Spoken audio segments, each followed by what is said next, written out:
when they start to do the numbers about the cost per square foot of retail in a brick and mortar location, Yeah. and they look at what it's going to cost per square foot 10 years from now, I would say don't open a brick and mortar.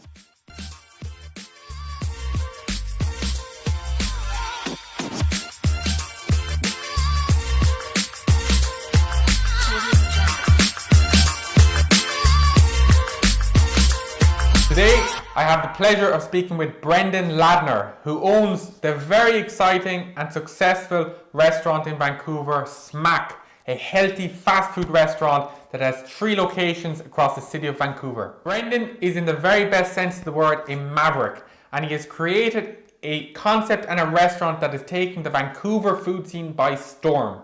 If you haven't already done so, click the subscribe button to get brand new episodes every single week directly to your feed.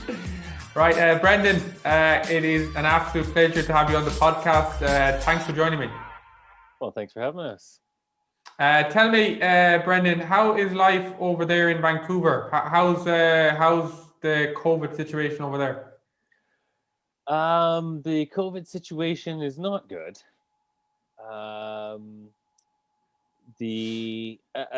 Particularly as it affects my business, we're in the downtown core. We have 3 restaurants in the downtown core of Vancouver, and the downtown cores have been particularly hard hit through COVID. So there's, the other day I was walking down what would be one of the busier sidewalks downtown, just before noon. I was the only person on the block. Wow. And then I'm just trying to remember, like, what was it like? Do I even remember what it was like before? Then I saw just some picture in a brochure where there were like dozens of people crossing that intersection, and there was just me the other day. So really, it's been quite a profound impact, particularly in the downtown core. I mean, once you get out to the suburbs, it's as though nothing's changed really, except for everyone's wearing a mask. Right. Well, look, we're going to go straight into it. We're not going to talk. This podcast is not about talking about COVID because I'm sick. I don't know about you, but I'm sick of COVID. So I am too. Although some of your final questions about what it's going to shift in the industry, yes, that's very fascinating conversation. Excellent. And we will definitely go into all of that. So just to start, right?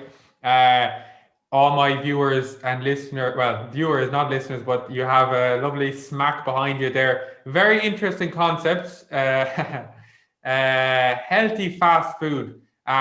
Let's just go straight into that. Kind of talk to me about the idea behind the concept and kind of the process of opening up your first Smak. Yeah, healthy fast food. I mean, fast food is food that's prepared ahead of time. So there's no real reason why it shouldn't be healthy. So that's sort of the impetus, is to empower people to make the decisions they want to make. People don't have much time. They don't make much time to eat. They don't want to spend too much money. But they would like to eat healthier, and they would like to eat in a nice place, and they don't want to make a lot of garbage. So they want to be able to use compostable packaging. And they want to know that the place that they're eating is clean and the people there are treated well. Excellent.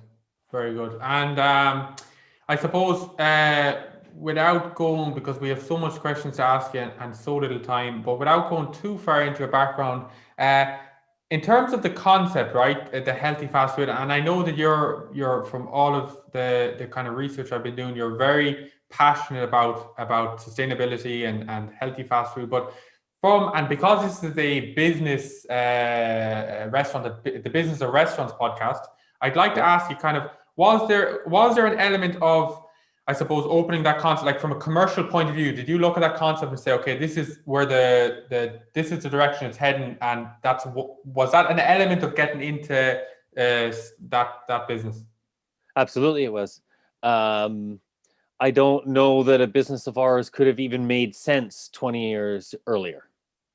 I think that the consciousness shift towards more ethical purchasing, towards healthier decisions, the awareness around those decisions, and even the sense of personal empowerment, all of that sort of continues to rise. And what we saw 10 years ago was that people really wanted to make these decisions. We were talking to people all the time who wanted healthy stuff served quickly. Um, and there weren't many options. If you're downtown and you want a quick lunch, something healthy, I mean, you can get a sandwich. But if you want anything besides a sandwich or a basic salad, there weren't many options. So we really saw there was a cresting wave. And then the other confluence would be the emergence of the fast casual segment. And the fast casual, in Canada, we don't use the term, so people don't really understand it, but it's basically upscale fast food, Yeah. right? And so it's taking premium ingredients, more sophisticated cooking techniques, things like that, and then adopting that to a quick service format. Excellent. And okay, that's really fascinating. Talk to me about opening up the first Smak. Let's go back to that time and kind of talk me through that process and how did it go? Were there any hiccups along the way? Of course, there were hiccups. No, every restaurateur will tell you that. Yeah, it was. I mean, there's creating the concept, right? Like, what's the concept going to be? And one great piece of advice that I got is that whatever you think you're going to do, someone's already doing it better. So don't reinvent the Very good. wheel. Go find what other people are doing and figure out how to do that as well or better, right? So we sort of scoured the world and Excellent. really actually took more inspiration from Europe than from North America.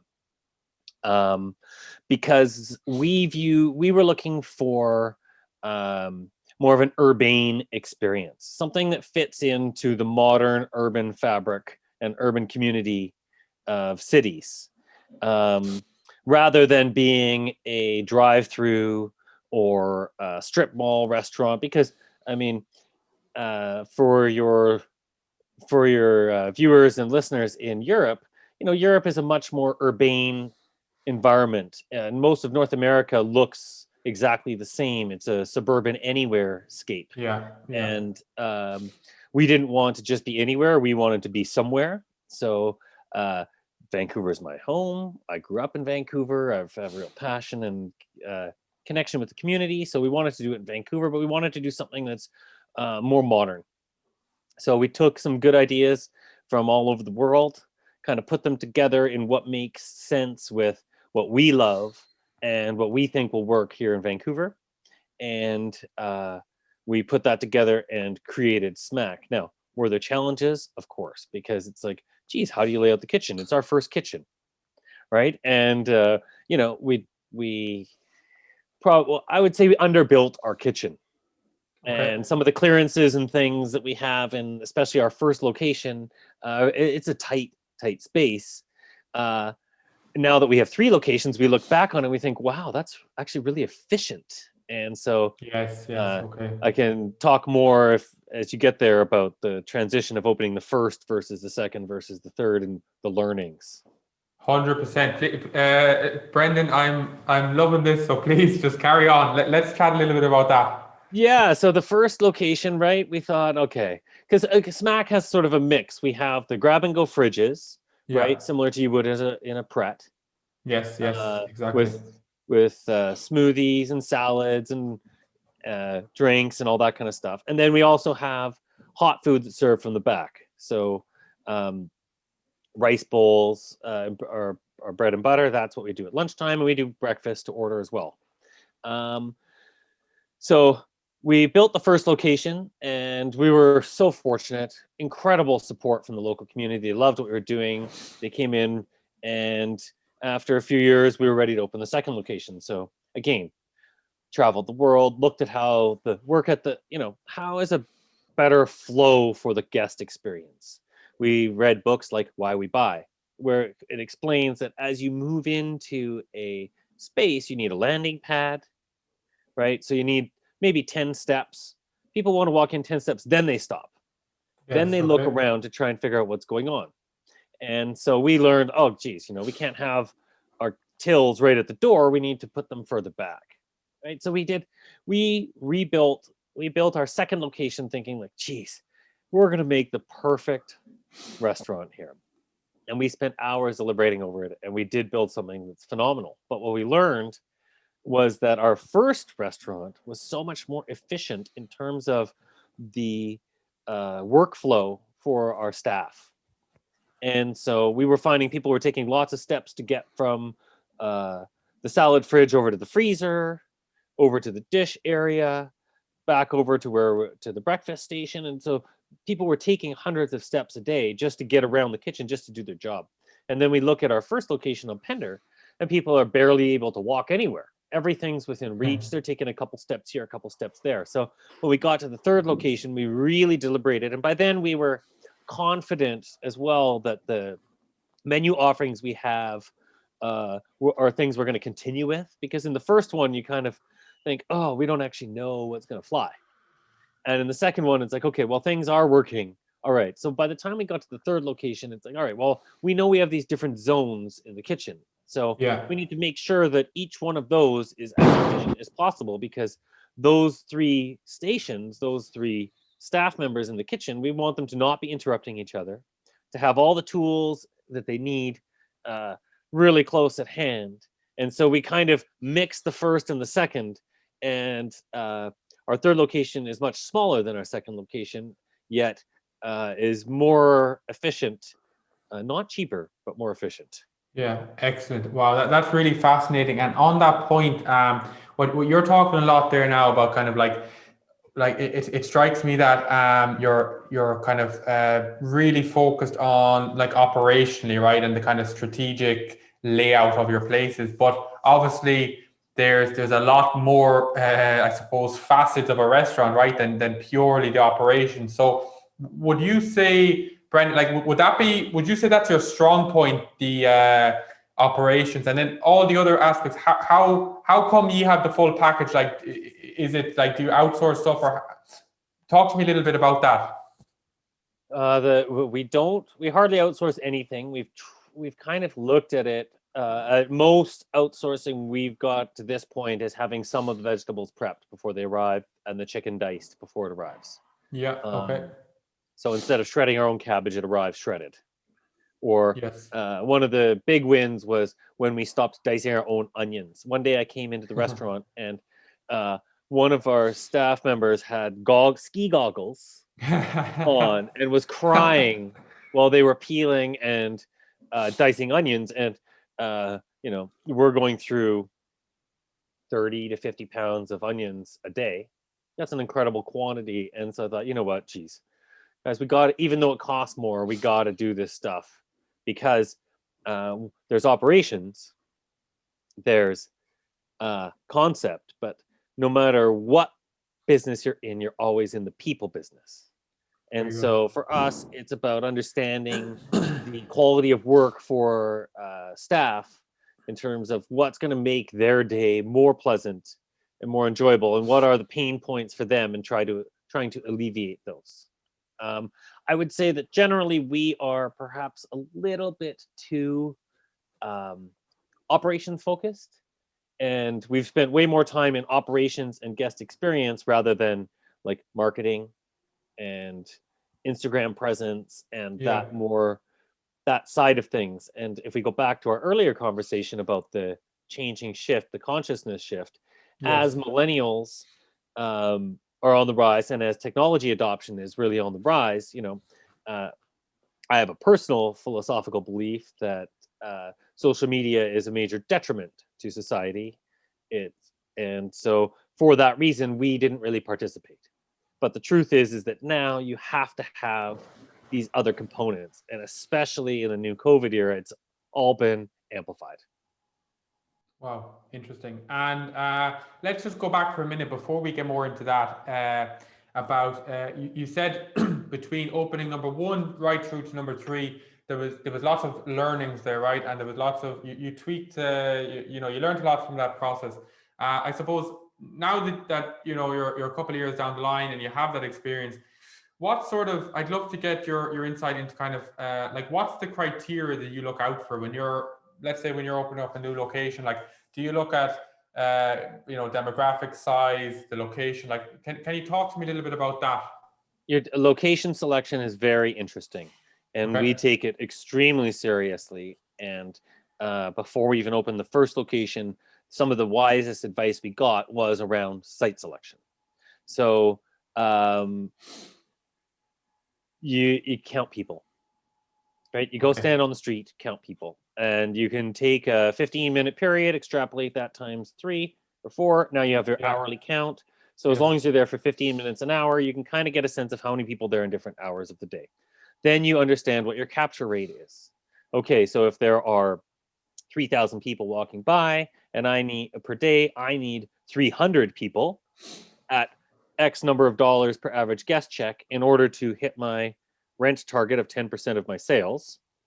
So how many, is it realistic that 10% of the people walking by this door are going to come in? Now I'm going to, through all kinds of politically, uh, maybe politically incorrect, but you do these people look like our customers? Are they Yes. dressed Yes. like our customers? Yeah. Are they acting like our customers? Because we've looked at locations, particularly one in a mass transit station, and we were looking around. I'm like, man, these are not our people walking around. And I can understand how a McDonald's is going to do just fine here. But Yes. I don't Yes. really understand that our concept could do well here.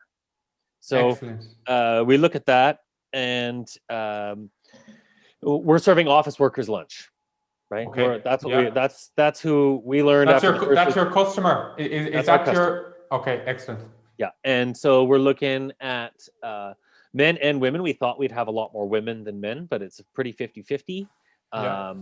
You've got a conscious, like 50 plus crowd, and you've got a conscious 30 and under crowd. And then between, 30 and 50, that's our bread and butter. 30 and 50-year-old men and women with who work in offices. And so where are they? You walk out the front door, you look up, are there lots of big buildings? This might work, right? You Yes. walk out, no, don't see them, this won't work. And so that's been our site selection. I'll tell you one thing I learned by opening our third location, talk about learnings. One-way Yes. street is a terrible place to be. You want to be on a Okay. two-way street, because if Okay. you're on a one-way street, it's like a highway. Everyone's just driving down really quickly. They don't take time to go the other way to look. And so we've found our third location on a one-way street is not good. It's Excellent. not just the vehicle flow, but there's an energy flow, Yes. right? Okay. It's hard to put your finger on what that is, but that's a part of it. And this is really good info, and I know my listeners are going to have a pen and paper out. So if there's anything else there, Brendan, you have any other learnings, please shout them out. Other learnings on site selection. You want to have your sweet spot of square footage, right? Yes. Okay. You don't need more space than you need. And I watch restaurants all the time take a great location, but it has too much square footage for what they're able to do. And so your rent needs to be 10% of your gross sales, right? Okay. That's the Excellent. formula on how a restaurant survives. Yes. If your rent is more than that, you will not make money. If it's less, you stand a real good chance.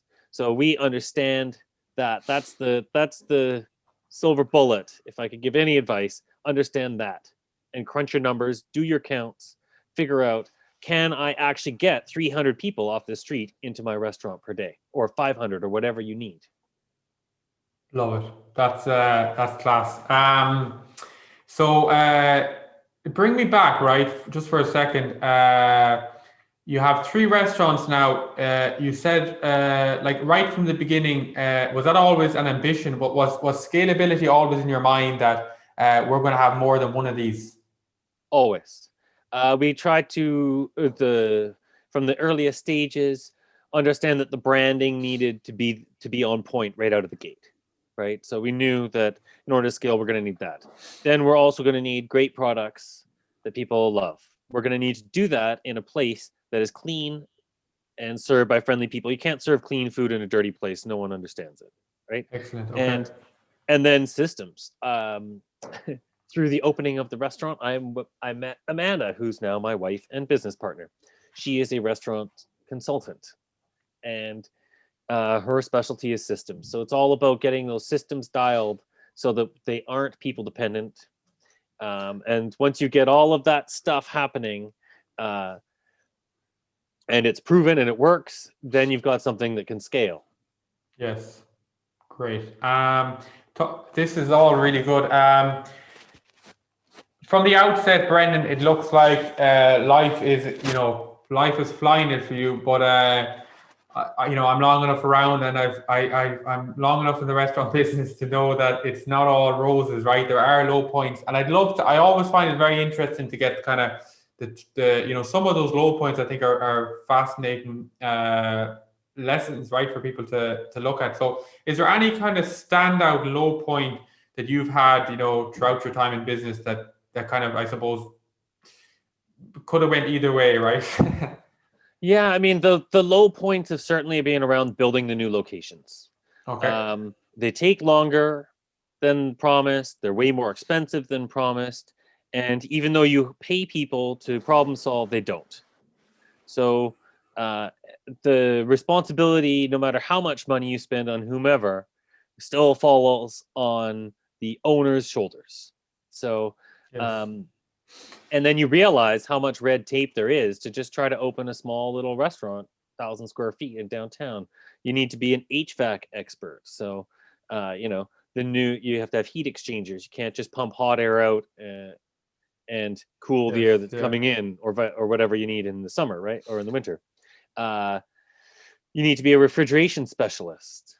You need to be a low voltage wiring specialist. You need to be pretty much an electrician almost, right? You need to because the people you hire don't really solve the problems. They add the problems. You still, kind of need to solve those on your own. And one thing, our third location, it was supposed to take 3 months to build. It took 9 months. And now Oh, we're in a legal battle still with the contractor of that. So if you're going to hire someone to do it, make sure that you put a clause in there that uh, if it is over time, the contractor pays for it, not you. Right. And further to that, even when we negotiate our leases, we say we won't take possession. We won't start our fixturing period until we have all necessary permits, because the city of Vancouver is so poorly run within the city yeah. in its ability to process applications in a timely manner. But from the time you have your drawings to the time you have your permit is 6 to 8 months. Well, who's paying for that? Right? Yes. That Exactly. we can't. Small businesses Yeah. can't. The landlords have to Yeah. pay for that. So we make sure we also negotiate that into the contract. So uh, certainly all of the lowest points have to do with landlord negotiations and contractor negotiations around new locations. Excellent. That is solid advice if I've ever heard it. Let's finish up on two quick ones, and I really appreciate your time. This is great. I suppose advice to, and we probably touched on it already, but advice to someone wishing to open their own restaurant, what would it be? Don't do it. I'm Okay. totally serious. Right. This has been my advice before COVID, and Yeah. then I'll add the COVID segue at the end. Yeah. Uh, Whatever you think you're doing, someone else is already doing it. Join them. Follow them until you're banging your head against the ceiling. Okay. Learn everything you can from them. And once you're banging your head against the ceiling and you are absolutely convinced that if only you had the keys, you would be doing a better job than them, that's the time to start your own business. Don't do it until then. There's so many great people with so much passion who would love for your skills and expertise to join them and help rise that business. Find the business you love, join them until you're banging your head against the ceiling. Now, COVID, the shifting face of retail. We already Yes. saw a massive change in retail over the last 7 or 8 years since I opened. The only people who want retail space, for the most part, in the urban cores are restaurants. Everyone else is Okay. getting out. The travel agencies, the printing shops, the jewelry shops, clothing, gone, gone, gone, gone. Yes. So Yes. the competition is fierce, way, way more fierce than when I started. And it's only going to get more because the only people who will take the retail spaces from landlords are other restaurants. So get ready for it. Now, on top of that, we've also got DoorDash. I don't know who your delivery companies, Just Eat, Yeah, Foodora, Deliveroo. yeah, Deliveroo, all these guys, Postmates, all these guys, right? Yeah. They are in the process of getting granular data on how all of our businesses operate. They are Okay. taking this data to start their own competing restaurants. They know that in this neighborhood on Tuesday, sushi's really big. So they create their own ghost kitchen of sushi for that neighborhood. And then on Yes. Tuesday night, it's the top hit. And they are doing this today. So Wow. all of that data, the behavioral habits of people who are dining at home, they are going to do everything possible to steal those customers from us. And they've got much bigger pockets and they're much more cool than we are. So and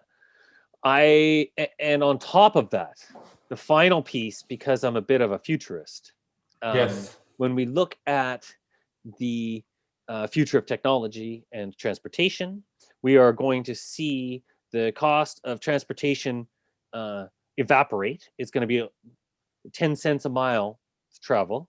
So Starbucks is going to create a little mini bus, a little Starbucks mobile, and they'll come and pick you up at your house at no cost. As long as you can buy a latte, you might not even need to buy a latte, right? And then they'll give you a ride to anywhere you want to go. That's going to cost them 50 cents to take you 5 kilometers. So when they start to do the numbers about the cost per square foot of retail in a brick and mortar location, Yeah. and they look at what it's going to cost per square foot 10 years from now, I would say don't open a brick and mortar. Think Wow. about these new delivery options, all these other ways of getting your product to someone. Um, and it's going to be with autonomous vehicles and autonomous electric vehicles. I don't see a bright future in brick and mortar, any kind of retail. In fact, I personally believe that many of the vacant retail spaces, or the soon to be vacant retail spaces in most major cities, will never actually be filled again, ever, by a viable retail concept. Amazing. I couldn't agree more with some of your sentiments there. I can't wait to take some of them clips out and just share them with my audience, because I think there's so much intelligence in what you just said there. And there's only one place that I can go now to finish up, and that is what's the future for your business and Smak? You have 3 locations. What's the future? We don't know. The Okay. only reason we're open today is because the government is paying for it. They're paying wage subsidy and rent subsidy. Without it, we'd be closed, and so would almost every other retail business in downtown Vancouver today. Because the tourists aren't there, the people who serve the tourists aren't there, the office workers aren't there. Nobody is downtown. It's a ghost town. Pedestrian counts are down 70 or 80%, much like most people's business revenues. Sorry, what was the question? Question was, what's the growth plan? What's the future for Smack? Yeah. So, right. 2 So, years how do down the you grow? line, what do we see? Yeah, and so we ask ourselves, how do we salvage some of the brand awareness, Yeah. some of the loyalty we've built, the expertise we have? How do we leverage that into something new? We're going to all restaurants are going to have to be in competing with grocery, just as grocery has been competing with restaurants. And what we've seen over the last 10 years is a massive growth of the grocery cafeteria. Yeah. Okay. And so that's a major growth in North America, Whole Foods in particular, where you look at how much of their square footage is dedicated to quick service food, and it continues to grow and grow and grow. So we're going to have to turn our quick service restaurants probably into a little bit of grocery. Right. So meal prep, heat and serve items, other dry good items for homes. I see this as probably the only hope we have. And it's going to be challenging to figure out the distribution model for all of that and who gets what along the way and how much is left for us at the end of the day. But in order for restaurants to survive, there's that. And then the other big piece, because if you're in restaurants, you're in one of two businesses, right? You're either in alcohol and atmosphere, or you're in food. And if you're in food, you have to sell a ton of it to make money, because alcohol never goes bad and you have 100% margin, right? Yeah. So the alcohol atmosphere restaurants are already much better positioned than us quick service restaurants in that they sell an experience. And increasingly, it's that experiential piece. So for quick service restaurants, we have to sort of think like, geez, how can we improve how can we make it more of an experience? And the experience doesn't just start and end as they come in and out of the door. We have to understand that too. It's more of like a general relationship that they have with the brand. So we have to be hip to that. We have to understand that. We have to nurture that. And we have to think about how we can get our food into people's mouths, all the different places that they're opening their mouths. Mm-hmm. Excellent. And just out of curiosity, Brendan, pre-COVID, right, before me and you ever heard about COVID-19, what was the ambition then to open up more? Like, what was it? Was it to open up more locations? Absolutely. No, because my wife and I, we own the 3 locations that we have, and so we're like, okay, that's enough, right? Okay. We'll run these 3. Now it's time to scale. So we were in the process of lining up investors, looking at other locations, trying to also create a suburban model, and understanding how, if we're in the suburbs, how that needs to be different from downtown. Like, how do you cater to mothers? How do you cater to kids? How do you keep dads happy too? Like, all probably sell booze because people won't go out for dinner if they can't get it. Things like that.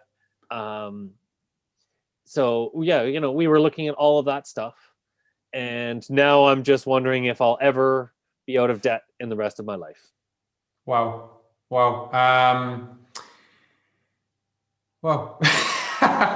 It's been a fascinating chat, Brendan. Honestly, we have gone over time, unfortunately, but we could chat all day. But look, I hope to get you on the podcast again, because I have loads more I'd love to talk to you about. But thanks a million.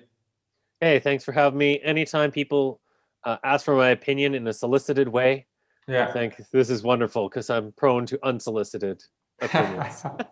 Great. I have family over in Vancouver, brother and a sister that are over there, and I'm honestly eager to get over there as soon as I can and check you out. No, you're gonna love it. Hey, Evan, well, thanks for having me. Lovely, Brendan. Lovely. Thanks a million. Chat to you soon. Have a wonderful day. Great. You too. Thanks for watching the Business of Restaurants podcast with me, Evan O'Callaghan. For new episodes every single week, subscribe below.